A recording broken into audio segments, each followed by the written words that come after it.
The biggest mistake you can make in fantasy football is drafting wide receivers based off of last year's results. If you look at history, it shows you that there's only been 3 wide receivers to ever repeat as the wide receiver one in fantasy football. You got Megatron, Calvin Johnson.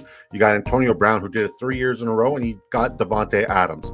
Last year, everybody and their mother said, you got to draft CeeDee Lamb. He's going to repeat as the wide receiver one. And this is actually what I decided to say on May 7th, 2024, during my first Best Ball live stream and draft. All right, Jamar Chase at the 107. Yes, please. If it was the 101, I would take Jamar Chase. So thank you. You guys can all, just turn off the stream now. I just won $500,000. And that is 100% because I looked at the historical data of wide receivers not repeating, and I was also able to project forward. We also made outrageous calls like Drake London would finish as a top 10 wide receiver.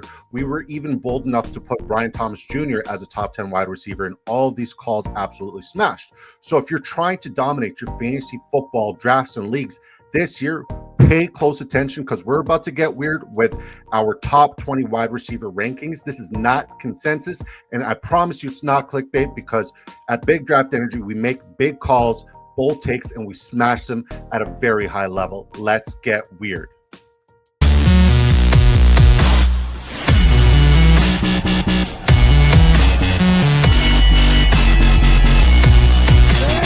Listen, if that intro did not get you fired up for this top 20 wide receiver rankings list in our tiers, then you ain't got a pulse and you're not interested in fantasy football. So now that we know that Jamar Chase is not going to repeat as the wide receiver one based off of historical data, even though he looked really impressive in preseason, we got to crown a new king at the wide receiver position. So we're going to start with our S tier, and that's none other than Brian Thomas Jr. at the 101. Jamar Chase is still the 102. Puka Nacua is our wide receiver 3. CeeDee Lamb is our wide receiver 4. And then rounding out the S tier is Mr. Justin Jefferson as our wide receiver 5. All right. So let's get into it, why I like Brian Thomas Jr. as my wide receiver 1. For starters, even though he was targeted the 12th most in football last year, even though he didn't have a lot of receptions, he only had 86 receptions, he still finished as the wide receiver 4. Why did he finish as the wide receiver 4? Because he was explosive as all hell. This guy was dominating every single explosive wide receiver category, finishing top 5 in every single one of those quantifiable measurements. He was elite, he was productive, and he did it despite Mac Jones throwing in the football almost half of the season. Now you got a new head coach and offensive-minded guru in Liam Cohen coming in. He's going to make sure that Brian Thomas Jr. is, one, getting a lot of pre-snap movement and pre-snap usage, isolating defensive backs and picking the weak spots so he can get those elite yak yardage production that he was only 3rd in the NFL last year in yak production. That's yards after the catch. All right. So he's spectacular, not just as a deep ball threat. He's also wonderful and spectacular as a wide receiver who can take the rock from anywhere and take it to the house. Bet on Brian Thomas Jr. to finish as this year's wide receiver 1. That's the bet I'm making. That's the bet I'm going to continue to make. I love Brian Thomas Jr. He is going to be absolutely special and in every single one of your winning lineups. And you ain't got to pay round 1 value. Right now, he's currently going off the board at the 201, sometimes even falls to the 204. Like, this is round 2 value who's going to give you significant return on investment. So you can even pair him with another elite wide receiver or a spectacular running back in round 1. Going on to number 2, we got number 2. And I hate saying this because he did so much for me. He did so much for my family. Made so much money in fantasy football. Jamar Chase was everything, and I love him. I have a undying respect and admiration for what he did last year. It was special. The production was elite. He was one of a kind. Everything that I thought he could do, he outperformed and then some. He won the Triple Crown. He dominated in every single metric you could possibly imagine. He was the outlier at the wide receiver position. The next closest wide receiver finished more than 50 points behind him. That is a special, outrageous talent. You're not going to be able to get Jamar Chase in your drafts after the 101 or 102. So if you are drafting at the 101 or 102, we know that the upside's going to be there. We know that the defense is still bad and the game scripts are going to mean that Joe Burrow and company have to air the ball out a heck of a lot. Every time I get the 101, I'm always drafting Jamar Chase. I'm very comfortable taking Jamar Chase. I know you're going to get return on investment there, but history shows the likelihood of a wide receiver finishing as the wide receiver one who was the wide receiver one the year prior is very negligible. If anybody can do it, and he does look very explosive, especially in the preseason splits and snaps that we've seen, it is Jamar Chase. With that being said, let's go to our wide receiver 3 on the list. And that is Puka Nacua. And I get it, guys. People are losing their minds. Matthew Stafford is hurt, blah, blah, blah, yada, yada, yada, yada. In wide receivers who played over 10 games last year in 2024, Puka Nacua was the wide receiver 2 in fantasy points per game, only behind Jamar Chase. Puka Nacua is one of the better wide receivers. He's shown it time and time again. And everybody's like, oh, well, Devontae Adams is going to steal touches and usage and volume from him, and he's going to be the red zone guy. Puka Nacua was the wide receiver 2 in fantasy points per game, and he only had 4 receiving touchdowns during that time span. So when you're looking at that metric, we know that the volume is going to be there. I think Devontae Adams is going to assist him by taking away a top top defensive back and double coverage, because defenses are going to have to play them more honestly, leaving more room for Puka Nacua to dominate in one-on-one scenarios and one-on-one situations. Puka Nacua is a no-brainer. I think he's the only candidate this year who could potentially win the Triple Crown as long as we see an increase in his touchdown production. And I think that's going to come this year, because if you're looking at the schedule, Puka Nacua and the Los Angeles Rams, based off of the big draft energy algorithm and projections tool, have the second most advantageous matchups schedule this upcoming season. So Puka Nacua is a smash pick. I love him. He's one of my most owned wide receivers in round 1, and I'm drafting him any and every where. It's a-okay. And then coming in next is Mr. CeeDee Lamb. I love CeeDee Lamb. I think he's going to be good. But Dak Prescott, coming off of an injury the first year, historically, it doesn't bode well for a quarterback to really dominate. I think that they're going to put up a heck of a lot of numbers, but I am hesitant with Dak Prescott and the production that he's going to be able to put up. Also, CeeDee Lamb suffered a pretty bad AC joint injury that he played through last year, where the shoulder constantly subluxes. And if you don't know what a subluxation is to the shoulder, it means that the shoulder constantly dislocates. He's one bad hit away from it subluxing again. So for that, he's my wide receiver 4. I'm still very comfortable taking him, especially since we're using tiers. And if Brian Thomas Jr. is off of the board for some reason, I'll take him. If Jamar Chase goes off the board with the first 2 picks, I'll take him. But yeah, you'll find me taking Brian Thomas Jr. and Puka Nacua ahead of him 100% of the time, every single time. And rounding out our top 5 wide receivers and our S elite tier, we got Justin Jefferson. And look, I get it. He's quarterback proof. He should have an upgrade this year in JJ McCarthy, but he's coming in with some soft tissue issues with a hamstring. He should be good to go for week 1. But if you're just looking at just quarterback situations and scenarios, out of all these 5 quarterbacks, I think he's probably the worst off. There's a reason why they invested so heavily in the run game this offseason. I think he's going to be touchdown dependent. I don't think he's going to kill it in volume. And the only way that Justin Jefferson is somebody who I want at the 101, or even, ahead of all 4 of these other guys, is if the volume's there. And I don't anticipate that volume is going to be there. There's going to be some weeks where you're going to get some absolute duds from Justin Jefferson. All right, coming into our A tier, we got, there it is. We got Drake London as our wide receiver 6, Nico Collins as our wide receiver 7, Malik Neighbors as our wide receiver 8. And here's where people are going to absolutely hate me, but I don't care. Xavier Worthy as our wide receiver 9, and A.J. Brown as our wide receiver 10. Yes, Amon-Ra St. Brown is not in our top 10. Sue me. All right, Drake London. He was borderline top in every sort of targeting category. He had that cheat code targets that you want in a wide receiver, where he's getting targeted in the red zone.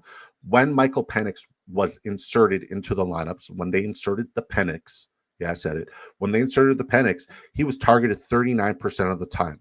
39%, which was way above anybody else during that time span. Now, is that something that could be repeated? No, but even if it's down to a 30% target share, that is still elite numbers. That is still elite usage. That is still somebody you want in your lineup. He's also going off the board in rounds 2, which is criminal.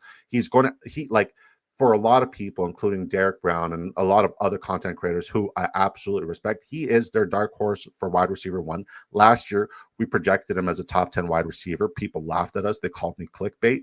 He was a top 10 wide receiver. He finished that, and then he should outperform his season prior significantly. He's going to be dominant. He's going to be elite. Like, it's a no-brainer. He's one of the best picks you can make in round 2. Coming in at the 107, we got Nico Collins. And look, prior to his injury, he was on pace to break fantasy football, and he did it in such a crazy way. Unlike Drake London, where he was target dependent, he didn't really have those targets. Nico didn't really get as many targets. Like, he was targeted 20% of the time, but he was still responsible for over 40% of his team's total offense production when in the lineup. Those are elite numbers. You just give him a tad bit more volume. You're talking about somebody who's going to absolutely break fantasy football. And he's another guy, because I love this A tier. He's another guy who could absolutely break fantasy football. And I'm here for all of it. I love the wide receiver top 10 this year. They are just so elite, so spectacular.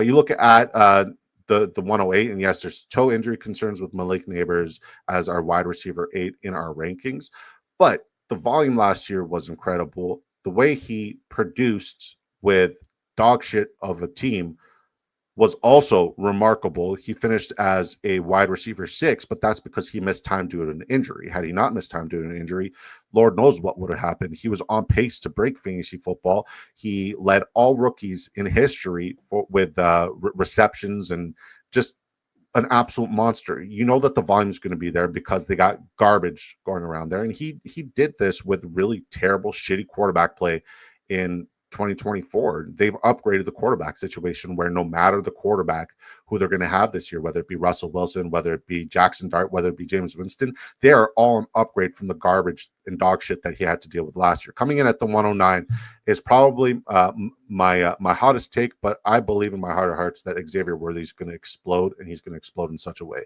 He was so explosive last year when he had the opportunity.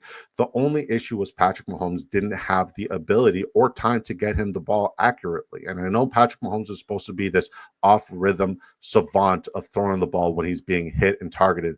But when you are the most hit quarterback in the NFL and you're only blitzed 50% of the time, that means teams are being able to send 4 players and get home and apply pressure to you on a regular basis, leaving double coverage in both man and zone as a regular thing. Teams are going to have to blitz Mahomes a little bit more this year because I've said this in several videos before, and I'll say it again. They got one of the best tackles, if not the best left tackle in this year's draft at an extreme discount with the 31st overall pick in Josh Simmons. He's going to be great. He's going to give Mahomes more time, and more time means more blitzes, more one-on-one opportunities for one of the most explosive and clearly the fastest player in football.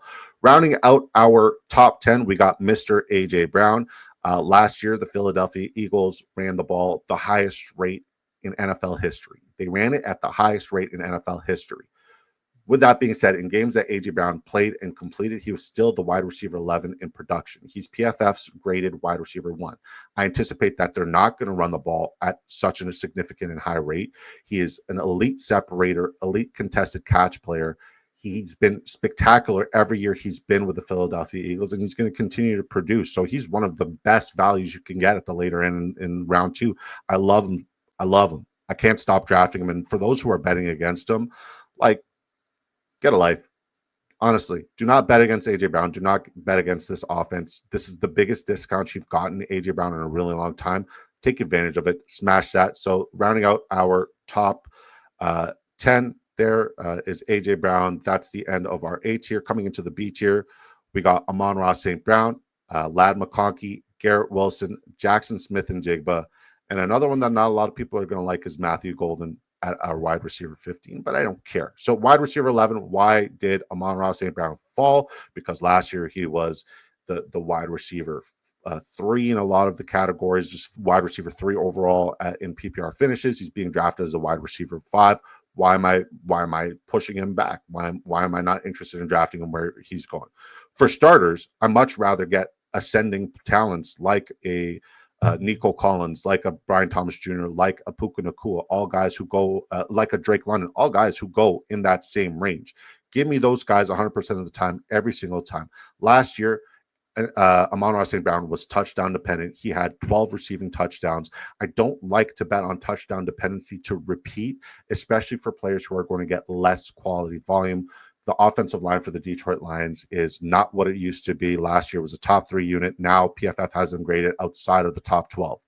That's because Center Frank Ragnow is gone. That's because right guard Kevin Zeitler is gone, which means that, and Taylor Decker, their starting left tackle, is still a pup candidate where he could start the season off the pup.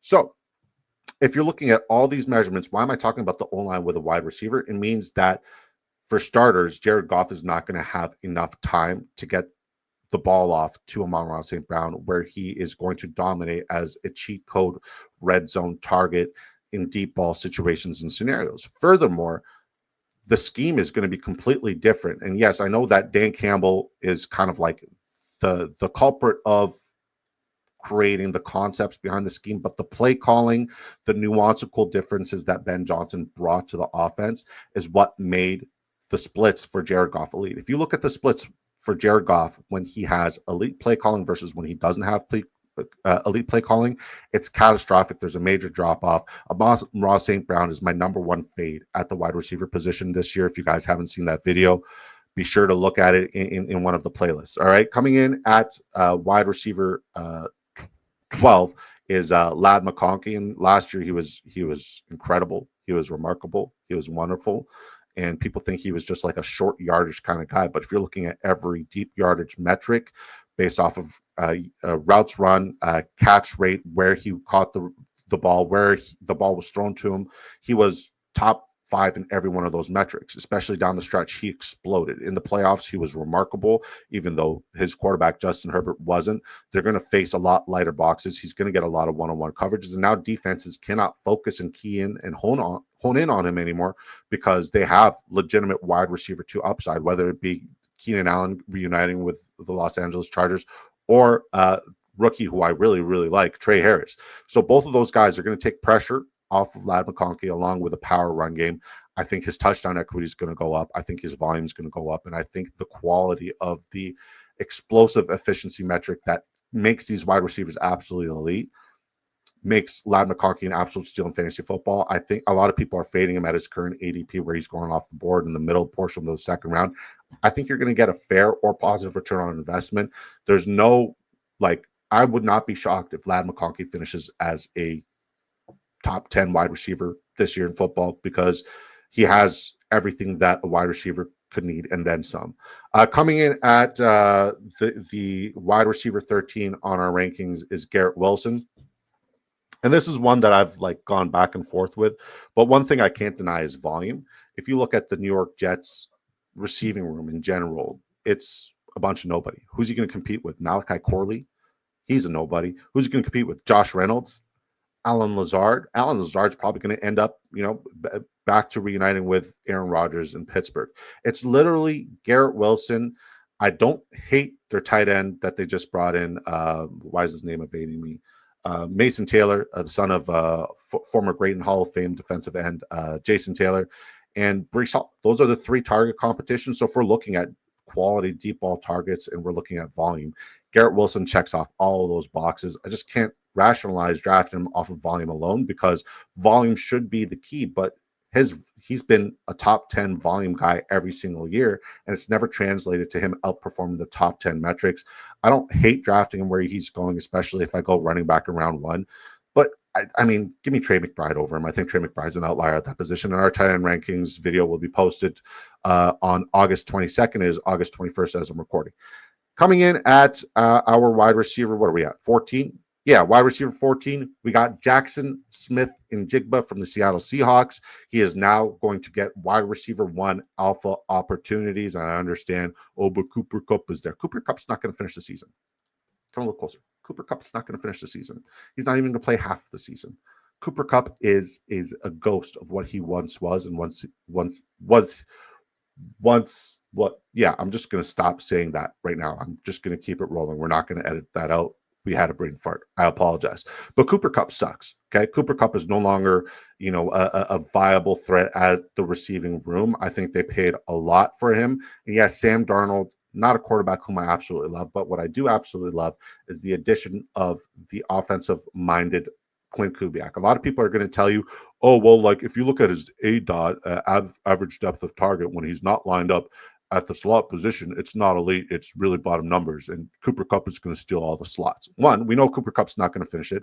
And alignment at the slot doesn't really matter when you have that Texas T motion that Clint Kubiak runs at a very high level, where the pre-snap motions isolates what the defensive backs are doing and tells the quarterback, well, if it's zone, I know that I have an alternate route. If it's man, I know that these are the combinations that I'm going to get him in.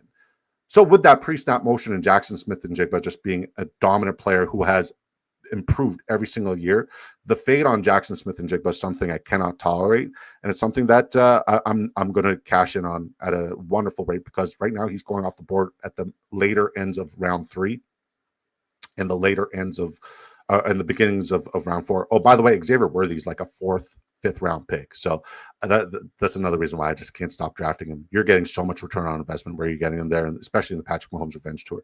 Coming in at wide receiver 15, it is the guy who saved football in Green Bay. That is Mr. Matthew Golden. Listen, 4.29 speed, averaged at least one reception of 25 plus yards every week last year in college football.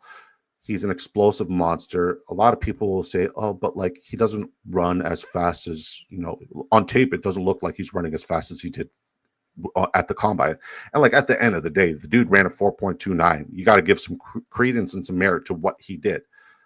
Ultimately, when you look to it, Jordan Love was top 5 in every explosive statistical category last year. They need a wide receiver alpha one there. They finally got it. And where Matthew Golden is special is if you put on the tape, look at his yards after the catch. His yards after the catch ability is special. It's something that not a lot of people are honing in on, not a lot of people are keying on, not a lot of people, it's being significantly overlooked. So why am I bumping him when he's being drafted outside of the top 40 to wide receiver 15? Because of the alpha usage, and I know that offense is going to put up a heck of a lot of points. All that Matt LaFleur and Jordan Love have been missing is that alpha wide receiver one. And I don't care about the splits last year, Romeo Doubs, Christian Watson, Jaden Reed. Like they were all okay at points and times, but none of them were the draft capital that Matthew Golden was. This is the first wide receiver that they've taken in over 20 years in the first round. You got to give some credence and some merit to that. So, I mean, I'm going to get a lot of hate. I'm going to get a lot of fade there. Even if he doesn't finish as a top 15 wide receiver, being drafted as the wide receiver 40, he's one of the best values. And I'm not saying you got to reach to get these guys. I'm just saying when their ADP comes up, make sure you bump them up a little bit and queue them up and put them in your lineup. All right, this is going really well. We're almost done. And not a single dog bark. All right, so this is really embarrassing. My wife called me, so I had to answer the call. Your wife calls, you answer. All right, so we had to take a break. And then I did the entire take, like the entire recording, the entire video. And I realized I didn't hit record. We are recording right now, and we are going to continue and hopefully wrap up this video of our top 20 wide receivers coming in with the C tier. Yeah, sorry about that. Our C tier, we got wide receiver 16, Marvin Harrison Jr., wide receiver 17, T. Higgins, wide receiver 18, DK Metcalf, wide receiver 19. We got Cortland Sutton, wide receiver 20. We have Tedda Rowan McMillan. Yes, Mike Evans is not a top 20 wide receiver for us. And yes, I don't care about your opinion because once again, man, at the end of the day, I hate consensus. I like winning fantasy football. I'm not here for your approval. I'm not here for your opinions. I'm here to win fantasy football. And the people who know me and trust me, over 100 people plus last year made their fantasy football playoffs. 19 of them won their championships. This is my only second year as a content creator. So like we're helping people at a very high level. So if you don't like it, I don't care. Leave a comment.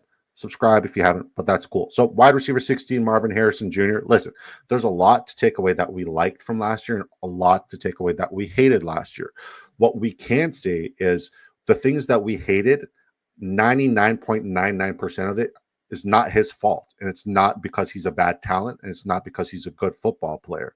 A lot of people were overhyping him and drafting him at the later portion of round 1 in redraft and best ball formats last year. And I told everybody and their mother that's a mistake because the expectations at an all-time high and the efficiency from a Jonathan Gannon offense does not tailor towards what he can do. Now, fast forward to 2025, this offseason, he's going off the board at the later portions of the third round, early portion of the fourth round. And you're telling me you're not going to draft him, even though you were dumb enough to draft him last year, like in round one. This is a good discount. This is a great discount. I like discounts. I like it. Okay. So with that being said, things we didn't like about last year, his usage. For starters, when you look at his player profile as a wide receiver, he was a route running savant. He was special as a route runner. His separation is what made him a really, really good player. Yes, he had deep ball efficiency, and yes, he was good for deep balls, but not at the rate that he was used and misused last year in Arizona. If you look at his usage last year, he was sixth in deep ball targets. That's not his game. Majority of the season, he was just out there running wind sprints, and that's not what he does. And then if you look at the creativity, or I should say lack thereof, of the offensive minds that are calling the plays. Okay, so let's just take another step back. Everybody's talking about Tomlin being on a hot seat, Mike McDaniels. No, Jonathan Gannon, that guy, him, yeah, having full brain fart, but that guy, him, Jonathan Gannon, he should be on the hot seat because you don't pre-snap motion in a league where pre-snap motions are dominant. You don't pre-snap motion your wide receiver one and Marvin Harrison Jr. only once. You don't do that. That's bad football, bad play calling. You did Marvin Harrison Jr. a disservice, and you did everybody who believed in Marvin Harrison Jr. and the talent and the ability to disservice. Be better than that. Be better. Things I do like about him in red zone, deep ball, cheat code targets. He was out targeted by Kyler Murray. So if you're looking at the targets, words are not wording. Trey McBride had 8 targets. Marvin Harrison Jr. had 19 targets. He out-targeted Trey McBride by almost half, which is very, very enticing. Is something that I'm really in on. All right, coming in wide receiver 17, we got T. Higgins, who is the wide receiver 2 for the Cincinnati Bengals. And listen, I understand a lot of people like T. Higgins. A lot of people love T. Higgins. A lot of people want T. Higgins in their lineups and their rosters because of the nuclear weeks and spike weeks that he performed. But here's a fun statistic. Over 30% of the people who had T. Higgins last year during their fantasy football playoffs and championships did not start him once. Why? Because he's not reliable based off of injury. He also disappears because he's a wide receiver 2 in his room. I think he's got upside. I like him better as a best ball target and best ball asset, but give me Trey McBride over him. Give me guys like A.J. Brown over him. Give me guys like Garrett Wilson over him, Bucky Irving, Chase Brown, Jonathan Taylor, all those guys. Give me them over Mr. T. Higgins. Coming in at number 18, we got DK Metcalf, who's finally free from Seattle, and he's in an Arthur Smith offense, so it's tough to put him in top 20. But when you're looking at the target opportunity and options, it's literally a bunch of tight ends, Jalen Warren and DK Metcalf. And DK Metcalf is going to get way more volume than any of those guys. You look at a run game that Arthur Smith provides, you're going to get those deep ball chunk play actions because teams are going to have to stack the box. Sure, he's going to face double coverage, but this dude is a mutant. He's going to win. He's going to win deep ball targets. I like his separation. I love his ability. He's an athletic specimen, a big guy. You just give him a little bit of volume and you give him a quality quarterback like Aaron Rodgers, who is the best quarterback he's ever played with, like Russell Wilson towards his decline, and he's still declining, which is crazy. Geno Smith, who is better than bad. That's the best thing I could say about him. He's better than bad. Now you give him Aaron Rodgers, who is still top 5 in every sort of deep ball accuracy, quantifiable measurement as a passer. You put him with DK Metcalf, where he's a deep ball monster. It just makes sense.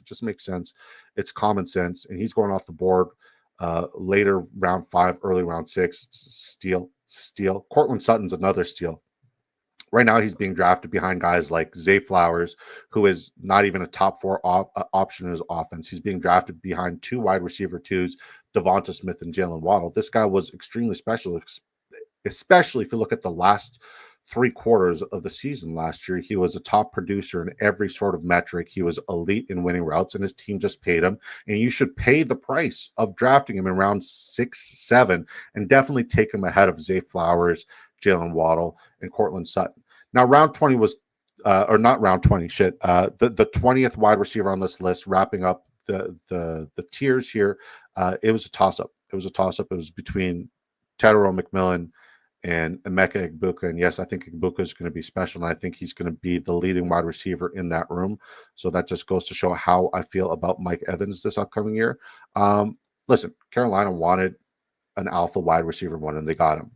If you're looking at yards per separation, he's got that. If you're looking at contested catchability, he's got that. If you're looking at a very advantageous schedule, he's got that. He not only does he play the worst division in football in the NFC South, where at least 4 of his games are going to be really advantageous against really bad defensive cores that have not improved at all whatsoever. He also plays against the AFC South this year. So we got 7 games where he has some of the most advantageous matchups that you could absolutely want and desire.